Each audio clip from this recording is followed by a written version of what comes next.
Hello students, welcome back. तो चलिए शुरू करते हैं हम अपना नया फाइलम जो कि है इकाइनोडर्माटा। जैसा कि आप जानते हैं कि हम लोग क्लास 9th बायोलॉजी का डाइवर्सिटी इन लिविंग ऑर्गेनिज्म से स्टडी कर रहे थे, जिसमें कि हम किंगडम एनिमालिया के बारे में बात कर रहे थे और जिसमें हमें 11 फाइलम्स के बारे में टोटल स्टडी करना था। और आज हम लोग अपने आ गए हैं इकाइनोडर्माटा पर। हमने पोरीफेरा पढ़ लिया, हमने सिलिंट्राटा पढ़ लिया, टिनोफोरा पढ़ लिया, फिर हमने प्लेटीहेलमिन्थिस पढ़ा, एस्केलमिन्थिस पढ़ा, एनालिडा, ऑर्थोपोडा और फिर उसके बाद मोलस्का और फिर आज हम पढ़ने जा रहे हैं इकाइनोडर्माटा। ये हमारे किंगडम एनिमालिया का 9वां फाइलम है और इसके बाद हमें 2 फाइलम और पढ़ने हैं, जो कि एक है हेमिकोडाटा और एक है कोडाटा। कोडाटा हमारा सबसे बड़ा फाइलम होगा, उसे हम डिटेल्स में पढ़ेंगे आगे, लेकिन आज का हमारा टॉपिक है इकाइनोडर्माटा। तो चलिए हम लोग शुरू करते हैं इकाइनोडर्माटा। सबसे पहली बात, जैसे हर एक फाइलम में हम स्टार्ट करते थे तो हमें सबसे पहले ये जानना होता था कि उस फाइलम का जो नेमिंग है, जो नाम आया, उसके किसी न किसी फीचर से आता है। कोई भी फाइलम हो, उसका जो नेम होता है वो उसके किसी न किसी फीचर से आता है। तो इकाइनोडर्माटा नेम कैसे डिराइव्ड हुआ? तो the name echinodermata is derived from their spiny skin. जो इकाइनोडर्म्स होते हैं या जो इकाइनोडर्माटा के जो मेंबर्स होते हैं, उनका जो स्किन होता है, उनका जो बॉडी का अपर लेयर होता है, जो उनका स्किन होता है, उस पर स्पाइन्स होते हैं। क्या होते हैं? स्पाइन्स होते हैं, स्पाइनी स्किन होते हैं, इसीलिए इन्हें इकाइनोडर्माटा कहा जाता है। जो इनका नेम है वो 2 वर्ड से मिलकर बना है। First is echino, second is dermata. तो इकाइनो का मतलब होता है स्पाइनी और डर्माटा का मतलब होता है स्किन। यानी कि इकाइनोडर्माटा के जितने भी मेंबर्स हैं उन सभी का जो स्किन होता है वो स्पाइनी होता है, कांटेदार होता है। और वो जो कांटे होते हैं, जो स्पाइन्स होते हैं, उसे हम कहते हैं calcareous ossicles. Calcareous ossicles, calcareous का मतलब समझ गए आप? कैल्शियम कार्बोनेट का बना होता है वो स्पाइन्स और उसका नाम है ऑसिकल्स। क्या नाम है? ऑसिकल्स। तो कैल्सीरियस ऑसिकल्स किसे कहा जाता है? इकाइनोडर्माटा के ऊपर जो स्पाइनी स्किन होते हैं या जो स्पाइन्स होते हैं उसे हम कहते हैं कैल्सीरियस ऑसिकल्स। तो आपको पहली बात समझ में आ गई, एक फीचर भी हमें समझ में आ गया कि इकाइनोडर्माटा के जितने भी मेंबर हैं उनका जो अपर लेयर होगा या उनका जो अपर बॉडी पार्ट होगा या जो अपर स्किन होगा वो स्पाइनी होगा। जितने भी स्पाइनी स्किन वाले एनिमल्स हैं वो सारे के सारे इकाइनोडर्माटा के मेंबर होंगे। ये हमारी बात है। आगे बढ़ते हैं, इसके कैरेक्टरिस्टिक्स पे बात करना शुरू करते हैं। तो सबसे पहले ये एक्सक्लूसिवली मैराइन है। एक्सक्लूसिवली मैराइन कहने का मतलब कि इसके जितने भी मेंबर हैं वो सारे के सारे एक्वेटिक हैं, पानी में पाए जाते हैं। और पानी में भी किस पानी में? मैराइन एनवायरनमेंट में, यानी सॉल्टी वाटर में, यानी समुद्र में पाए जाने वाले हैं। और ये एक यूनिक फीचर आप चाहो तो याद रख सकते हो कि ये वो सबसे बड़ा फाइलम है जो मैराइन एनवायरनमेंट में पाया जाता है। इससे पहले अगर आप देखो तो एक्सक्लूसिवली मैराइन का फाइलम आपको कौन सा दिखा था? टिनोफोरा।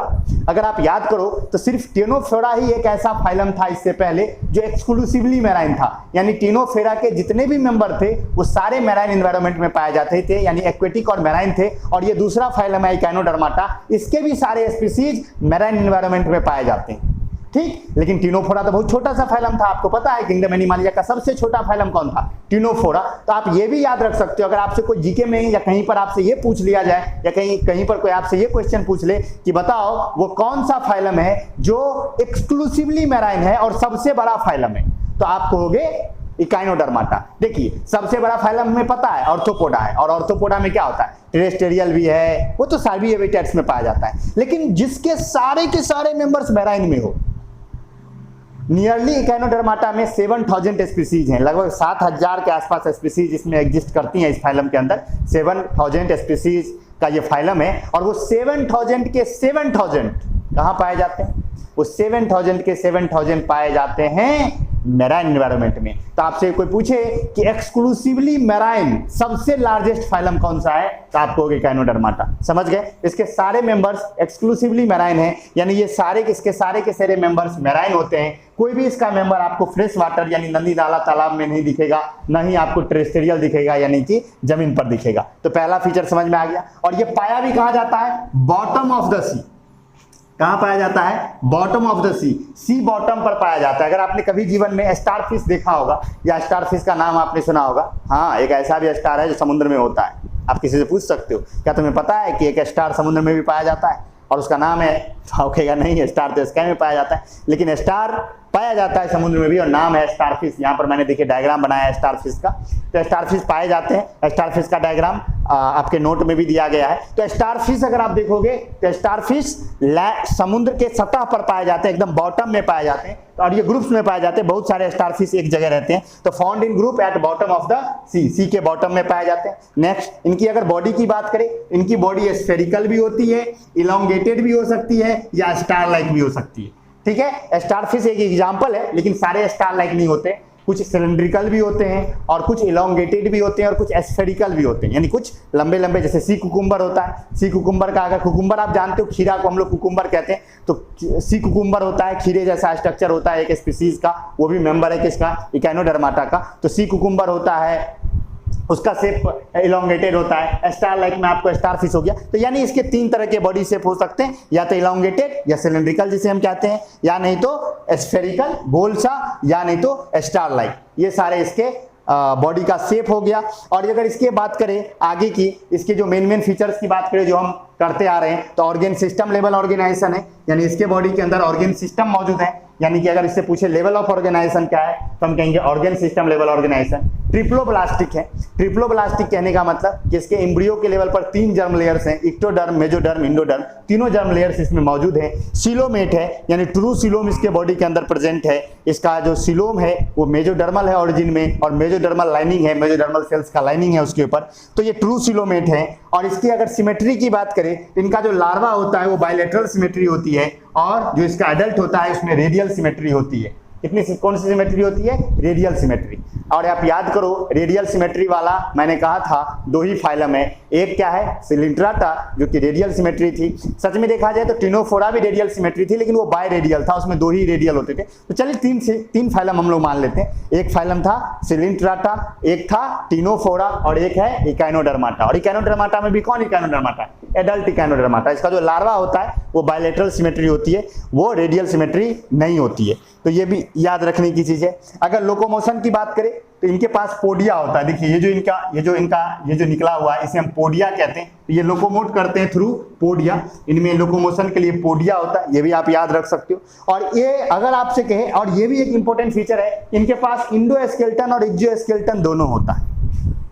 जैसे हम लोग की बॉडी की अगर बात करो तो हम लोगों में सिर्फ इंडोस्केलेटन है, अंदर से स्केलेटन है, बाहर से नहीं है।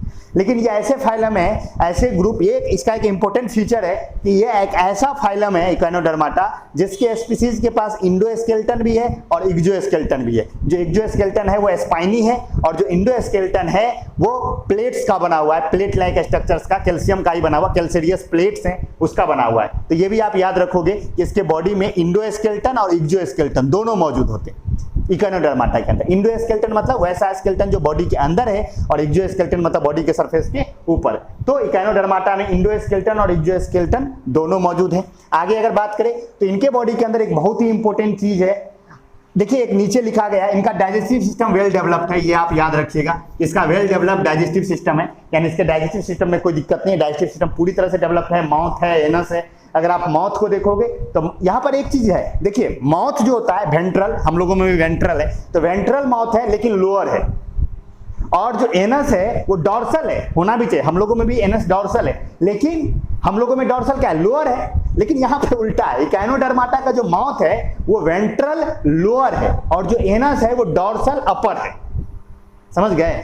हम लोगों में अगर कोई कहे माउथ क्या है तो हम लोग कहेंगे माउथ वेंट्रल अपर है और एनस डॉर्सल लोअर है। लेकिन इकाइनोडर्माटा में जो माउथ होता है वो वेंट्रल लोअर होता है, और जो एनस होता है वो डॉर्सल अपर होता है। आप इसे भूल भी सकते हो, लेकिन याद ना रहे तो कोई दिक्कत नहीं है, ये नोट में भी नहीं लिखा गया है इसीलिए। लेकिन आप याद रख सकते हो कि इसका माउथ का जो लोकेशन है वो क्या है? वेंट्रल है और लोअर है, और जो एनस का लोकेशन है वो है डॉर्सल है और अपर है। तो आप ये याद रखोगे। आगे बढ़ते हैं। डाइजेस्टिव सिस्टम इसका पूरी तरह से डेवलप है, डाइजेस्टिव सिस्टम में कोई दिक्कत नहीं है। अब बाकी क्या रह गया? रिस्पायरेशन। आपको पता है हम लोग 4 बॉडी सपोर्ट सिस्टम की बात करते हैं। एक हम करते हैं डाइजेस्टिव सिस्टम की, एक रिस्पायरेटरी सिस्टम की, एक ट्रांसपोर्टेशन सिस्टम की, और एक एक्सक्रीटरी सिस्टम की। 4 सिस्टम की बात करते हैं ना, इनमें डाइजेस्टिव सिस्टम मौजूद है, पूरी तरह से डेवलप डाइजेस्टिव सिस्टम है, कोई दिक्कत नहीं है। बाकी जो 3 काम बच गया, रिस्पायरेशन, ट्रांसपोर्टेशन और एक्सक्रीशन, इसके लिए ये तीनों मिला करके उसके बॉडी में एक स्पेशलाइज्ड सिस्टम मौजूद है जिसे हम कहते हैं वाटर वेस्कुलर सिस्टम। देखिए इससे पहले बच्चे कंफ्यूज हो जाते हैं वाटर वेस्कुलर सिस्टम और वाटर कैनाल सिस्टम में। आप याद कीजिए वाटर कैनाल सिस्टम किस फाइलम में था? वाटर कैनाल सिस्टम किस फाइलम में था? स्पॉन्जेज में, पोडीफेरा में वाटर कैनाल सिस्टम। याद आया? ऑस्टिया ऑस्कुलम, याद आया? ऑस्टिया से पानी अंदर आता था और ऑस्कुलम से बाहर जाता था, याद आया? तो ऑस्टिया और ऑस्कुलम, तो वो हमें यहां पर नहीं है, यहां पर हमारे पास वाटर वेस्कुलर सिस्टम है। यहां वाटर कैनाल सिस्टम नहीं है, वाटर वेस्कुलर सिस्टम है। और इसके बॉडी के अंदर वाटर इंटर करता है मैड्रेपोराइट से। किससे इंटर करता है? मैड्रेपोराइट से। आप याद रख सकते हो, आप ना याद रखो तो आप बस इतना याद रखिएगा कि इकाइनोडर्माटा ही वो फाइलम है जिसमें वाटर वेस्कुलर सिस्टम प्रेजेंट होता है। और इसके बॉडी के ऊपर छोटे छोटे प्लेट्स होते हैं, कैल्सीरियस प्लेट्स होते हैं, जिसे हम मैड्रेपोराइट कहते हैं। उस मैड्रेपोराइट से बॉडी के अंदर वाटर इंटर करता है और फिर बॉडी के बीच में, यहाँ जो बॉडी के बीच में है, एक वाटर एग्जिट पैनल होता है, वहां से वाटर बाहर चला जाता है। तो यही सिस्टम है इनके बॉडी के अंदर। तो वाटर वेस्कुलर सिस्टम प्रेजेंट होता है। आप इतना तो याद ही रखोगे। अगर और तो कुछ याद रख सकते हो तो आप ये याद रखो कि इसके पास मैड्रेपोराइट होता है, जिस मैड्रेपोराइट से इसके बॉडी के अंदर वाटर इंटर करता है। मैड्रेपोराइट वो ओपनिंग्स होती है जिसके थ्रू वाटर इंटर करता है। बाकी अगर बात करें तो वाटर वेस्कुलर सिस्टम किस किस चीज में हेल्प करता है? तो ये हेल्प करता है लोकोमोशन में, रिस्पायरेशन में और फूड और वेस्ट ट्रांसपोर्टेशन में। यानी कि लोकोमोशन में भी हेल्प करता है वाटर वेस्कुलर सिस्टम, रिस्पायरेशन में हेल्प करता है, यानी कि गैसेस एक्सचेंज करेगा, बाहर से ऑक्सीजन लेके आएगा, कार्बन डाइऑक्साइड लेके जाएगा। फूड और वेस्ट ट्रांसपोर्टेशन, जो खाना बॉडी के अंदर आएगा वो भी वाटर वेस्कुलर सिस्टम से आएगा। ट्रांसपोर्टेशन यानी कि फूड ट्रांसपोर्टेशन और वेस्ट ट्रांसपोर्टेशन, जो भी वेस्ट क्रिएट होगा बॉडी के अंदर उसको भी ट्रांसपोर्ट होगा वाटर वेस्कुलर सिस्टम से। तो ये सारी काम वाटर वेस्कुलर सिस्टम करेगा। और अगर बात करें आगे तो इनमें कोई एक्सक्रीटरी सिस्टम मौजूद नहीं होता है, एक्सक्रीटरी सिस्टम इनमें एब्सेंट होता है। आप ये याद रख सकते हो, यहाँ पर लिखा नहीं गया है लेकिन आप याद रखोगे एक्सक्रीटरी सिस्टम एब्सेंट होता है। ये भी एक याद रखने की चीज है कि कौन सा ऐसा फाइलम है जिसमें एक्सक्रीटरी सिस्टम होता ही नहीं है, और वो फाइलम का नाम क्या है? इकाइनोडर्माटा। इकाइनोडर्माटा के पास एक्सक्रीटरी सिस्टम नहीं होता है। तो आप कहोगे सर एक्सक्रीशन परफॉर्म कैसे होगा? वाटर वेस्कुलर सिस्टम से। इसके पास रिस्पायरेटरी सिस्टम भी नहीं होता है, किससे परफॉर्म होगा? वाटर वेस्कुलर सिस्टम से। ट्रांसपोर्टेशन भी कौन परफॉर्म करेगा? Water vascular system. ये तीनों काम वाटर वेस्कुलर सिस्टम कर रहा है। और वाटर वेस्कुलर सिस्टम यानी कि पानी बॉडी बाहर से बॉडी के अंदर आता है और फिर बॉडी से बाहर चला जाता है, इंटर करता है मैड्रेपोराइट से। याद रखोगे ये चीज। अब इनकी बात करें, नेक्स्ट बात करें तो इनके पास हाई पावर ऑफ रीजनरेशन होता है, ये याद रखने की है। हाई पावर ऑफ रीजनरेशन क्या मतलब है? हाई पावर ऑफ रीजनरेशन का, हाई पावर ऑफ रीजनरेशन का मतलब है कि ये अपने बॉडी का कोई पार्ट अगर लॉस्ट कर देते किसी वजह से, जैसे कि मान लो कि स्टारफिश का मान लो कि एक पैर यहाँ से, एक पोडिया यहाँ से कट गया, तो ये पोडिया फिर से डेवलप हो जाएगा। यानी इनके पास हाई पावर ऑफ रीजनरेशन होता है। यानी इनका बॉडी पार्ट अगर किसी वजह से टूट फूट गया, कट गया, तो वो अपने बॉडी पार्ट को फिर से रिगेन कर सकते हैं। जैसे मान लो कि मेरा हाथ अभी यहाँ से कट जाए तो मैं जिंदगी भर के लिए ऐसा ही रह जाऊंगा, मेरा ये हाथ फिर से नहीं आएगा। लॉस्ट बॉडी पार्ट हम लोग गेन नहीं कर सकते। लेकिन इकाइनोडर्माटा के मेंबर्स के पास हाई पावर ऑफ रीजनरेशन होता है, यानी कि वो अपने लॉस्ट बॉडी पार्ट को रिगेन कर सकते हैं। ये भी याद रखने की चीज है। बाकी अब बात करते हैं इसके रिप्रोडक्शन की। तो बाबू ये सेक्सुअली रिप्रोड्यूस करते हैं, इसके जितने भी मेंबर्स हैं वो सेक्सुअली रिप्रोड्यूस करते हैं, यानी कोई भी एसेक्सुअल मोड ऑफ रिप्रोडक्शन मौजूद नहीं है। अब आपको कैसा रीजनरेशन तो है, लेकिन बाबू एक बात बताओ, यहाँ पर याद रखने की जरूरत है। बच्चे जनरली रीजनरेशन का मतलब ये समझ लेते हैं जैसे हाइड्रा में होता था कि सर बॉडी के 3 टुकड़े कर देंगे तो हर एक टुकड़ा एक नया हाइड्रा बन जाएगा। यहाँ ऐसी कोई बात नहीं। यहाँ पर अगर स्टारफिश का ये पोडिया कट जाएगा तो नया पोडिया आ जाएगा, लेकिन ऐसा नहीं है कि वो पोडिया जो टूट के पोडिया अलग होगा। जैसे मान लो कि यहां से कट गया तो अब यहां से ये पोडिया ऐसे बाहर हो गया, तो इसके जगह पे इसका लॉस्ट पार्ट आ जाएगा, लेकिन इसमें से फिर स्टारफिश नहीं बनेगा। ये मत सोचना कि इससे स्टारफिश बन जाएगा। तो बच्चे कहते हैं कि सर रीजनरेशन पावर है तो एसेक्सुअल मोड ऑफ रिप्रोडक्शन हो सकता है ना? नहीं होता, कोई एसेक्सुअल मोड ऑफ रिप्रोडक्शन नहीं होता है। इनका जो बॉडी पार्ट लॉस्ट होता है वो मर जाता है, उसको कोई फिर नया इंडिविजुअल नहीं बनता है, वो मर जाता है। तो वो मर जाता है, लेकिन इनके पास ये कैपेबिलिटी होती है कि अपने लॉस्ट बॉडी पार्ट को फिर से क्या कर सकते हैं? रिगेन कर सकते हैं। इन्हीं को कहा जाता है इनके पास पावर ऑफ रिजनरेशन होता है। रिप्रोडक्शन की बात करें तो सेक्सुअली रिप्रोड्यूस करता है, इनके पास कोई सेक्सुअल मोड ऑफ रिप्रोडक्शन नहीं है। और इसके जितने भी मेंबर है ये यूनिसेक्सुअल है। यूनिसेक्सुअल का मतलब आप समझ गए होंगे, सेक्सेस सेपरेट हैं, मेल फीमेल अलग अलग है। मतलब मेल स्टारफिश अलग होता है, फीमेल स्टारफिश अलग होता है। तो मेल फीमेल अलग अलग होती है, इनमें कोई बाइसेक्सुअल नहीं है, कोई हर्माफ्रोडाइट नहीं है। सारे के सारे यूनिसेक्सुअल हैं, सेक्सेस सेपरेट हैं, मेल फीमेल अलग अलग है। और अगर बात करें कि क्या सर इनको हम देख के पहचान सकते कि कौन सा स्टारफिश मेल है और कौन सा स्टारफिश फीमेल है, आंसर है no, you can not distinguish. आप पता नहीं लगा सकते देख के, यानी कोई सेक्सुअल डायमॉर्फिज्म नहीं होता है, नो सेक्सुअल डायमॉर्फिज्म, यानी देख के कोई नहीं बता सकता कि कौन सा मेल है और कौन सा फीमेल है। दोनों देखने में बिल्कुल एक जैसे होते हैं, आइडेंटिकल होते हैं, तो आप देख के पता नहीं लगा सकते, सेक्सुअल डायमॉर्फिज्म नहीं होता है। फर्टिलाइजेशन की अगर बात करें तो एक्सटर्नल फर्टिलाइजेशन है, यानी जो गैमिट्स का फ्यूजन होगा, जो मेल गैमिट और फीमेल गैमिट जो मिलेगा, यानी मेल ऑर्गेनिज्म से जो मेल गैमिट आएगा, फीमेल ऑर्गेनिज्म से जो फीमेल गैमिट आएगा, वो समुद्र में पानी के अंदर फर्टिलाइजेशन होगा, किसी के बॉडी के अंदर नहीं होगा, यानी एक्सटर्नल फर्टिलाइजेशन होता है इनके बॉडी के अंदर। और जो इसका डेवलपमेंट है वो इनडायरेक्ट डेवलपमेंट है, यानी कि लार्वा मौजूद होता है और इनका जो लार्वा होता है वो फ्री स्विमिंग होता है, यानी लार्वा अकेले भी तैर सकता है, कोई दिक्कत नहीं है। समझ गए बात?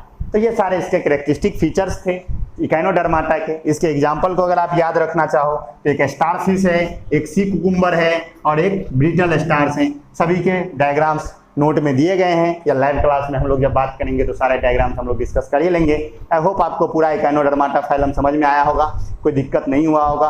कोई दिक्कत अगर हो तो आप कमेंट कर सकते हैं कि सर ये समझ में नहीं आया। कोई ज़्यादा बातें थी नहीं इसमें, मेन बातें जो मेन इसकी बातें थी, जो मेन इसका जो पेक्यूलियर फीचर्स था, पहला स्पाइनी स्किन है, इसका स्पाइनी स्किन है, इसके स्पाइन्स को हम कहते हैं कैल्सीरियस ऑसिकल्स, ये पहली बात आपको याद रखनी है।